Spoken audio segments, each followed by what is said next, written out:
No, I got a couple people taking it late, so remember we'll do tests on Wednesday. You just want to see the score, you're just dying. We'll get it all on Wednesday, give you some time to digest. All right, so let's see. Last time we started talking about money. Kind of a fun topic.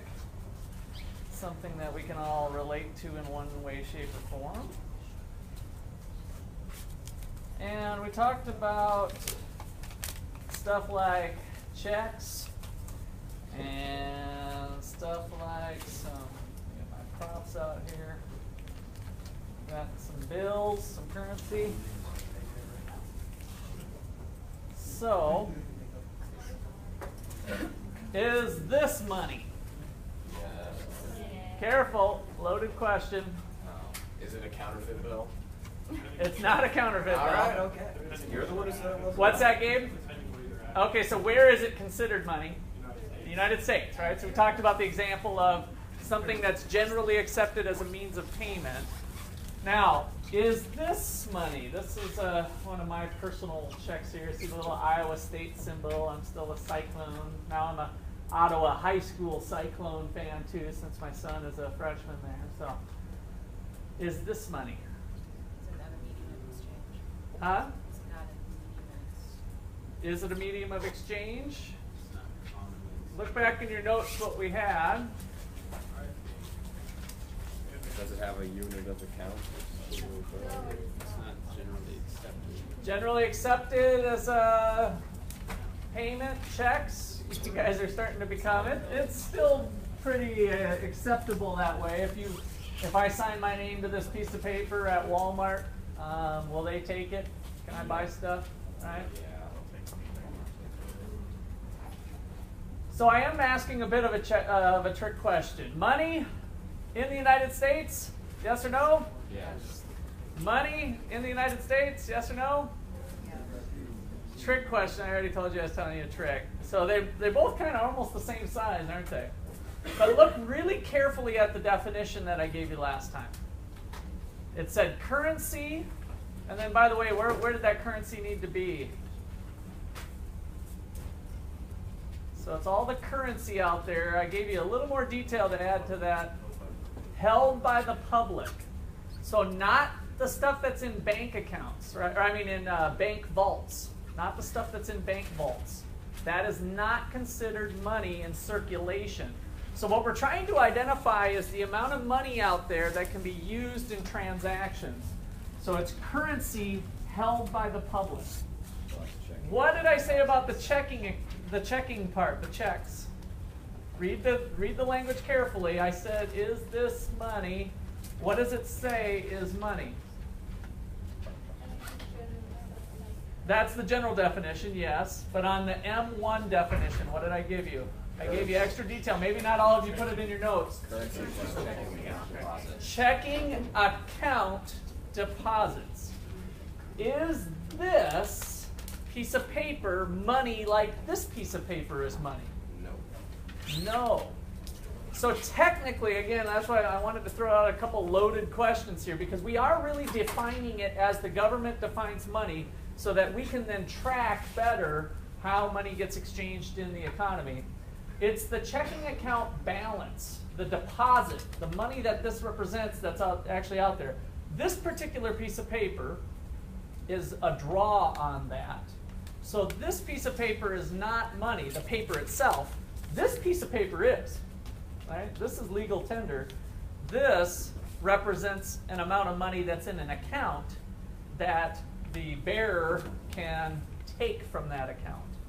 So the money is the amount of funds that are in the checking account balance at the bank, the amount of money at the bank.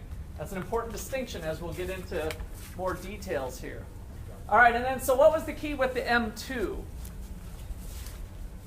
So we had two measures of money.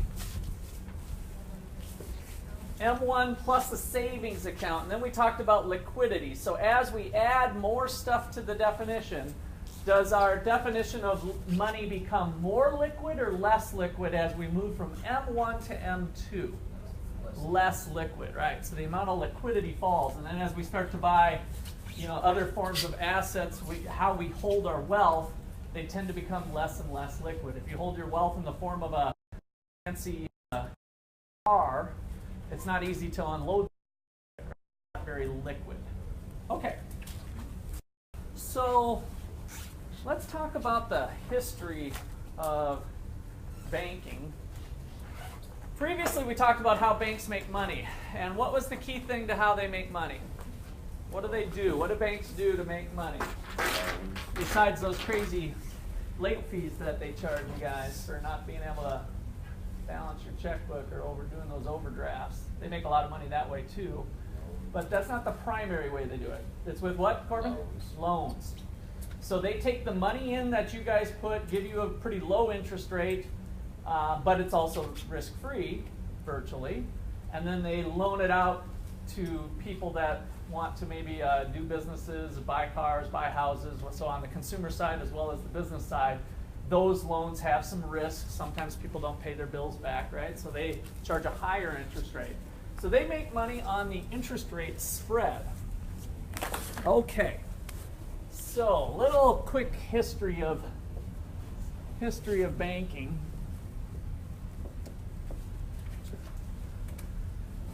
In the old days, I guess somewhat like the new days, it was mostly individual wealthy people that owned banks. So mostly individual wealthy people owned banks.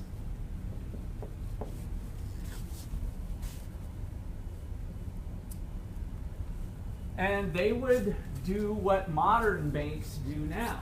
They would, Summer, what do you got on that machine there? Is that your notes? Okay, everything else closed out? Yeah. Okay, cool. So they would do what modern banks do today, take money in, loan money out, right? And so this wealthy guy had this little shop on Main Street and do the same thing. But a lot of times banks failed. Why?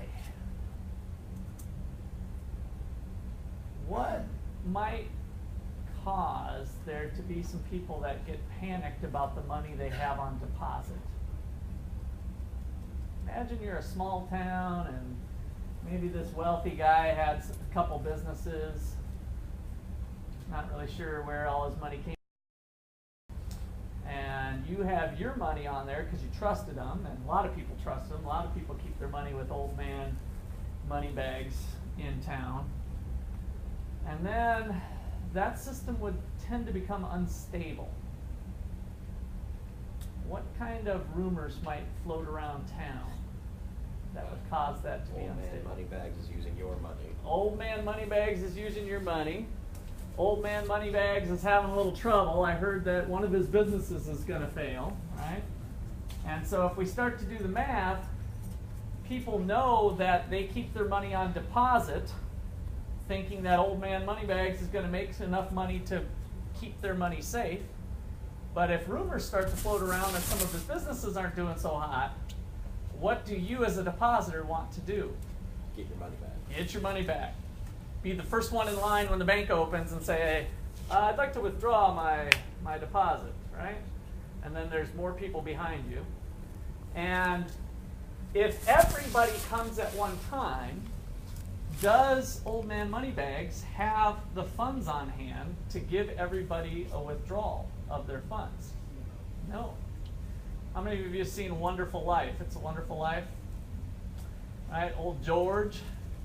Remember, so people coming into the savings and loan and, oh, I don't have your money, Sawyer, because I loaned it out to Becky. She got a loan. And Brendan, well, I don't have all of your funds because I got it off to Corbin. And I don't know, you know, and that, you remember that scene where everybody's coming to the bank and demanding their funds? Is that your Jimmy Stewart? That was my Jimmy Stewart. Yeah, sorry, that's a terrible Jimmy Stewart, but that'll probably be my last impression of of the semester. But we had these runs on the bank, and the way the banking system works, the bank doesn't have all your money. This might be a revelation for you right now, but if we all went to wherever your banks are, whether they're in your hometown or whether it's even Wells Fargo for crying out loud, they do not have all of the money to satisfy the people if they all came at once, because that money is being put on deposit and then it's being loaned out. It's like a little revolving door. One person's coming in to deposit their funds, another guy's filling out a loan application, right? So it's a continual flow of funds. And so bank failures were pretty common. So mostly wealthy individual people own banks, but banks often failed due to rumors that it was going under.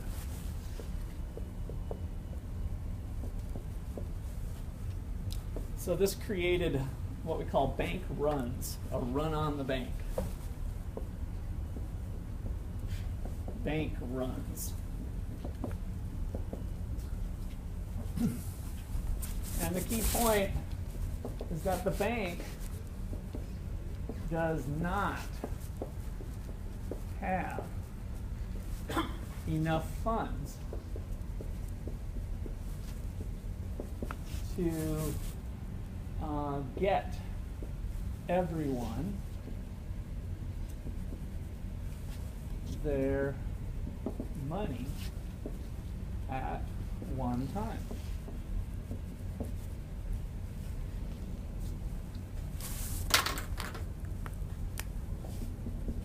It was loaned out.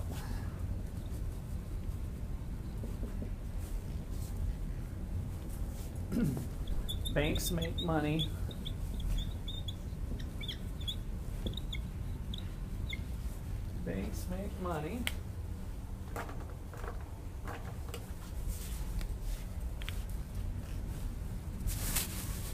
on the spread, let's call it.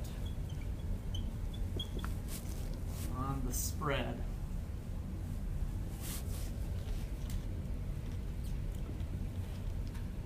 Deposits are paid lower interest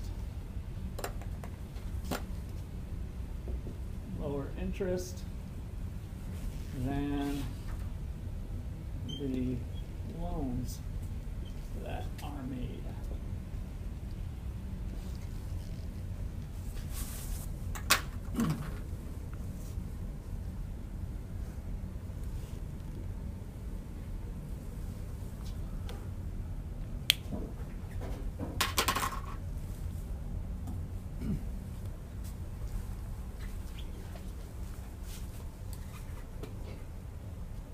Right. Okay, so one of the first functions of the Fed was to become the banker's bank. So the government recognized that the banking industry had a lot of potential to help the economy in the terms of economic growth and the provision of businesses and transactions.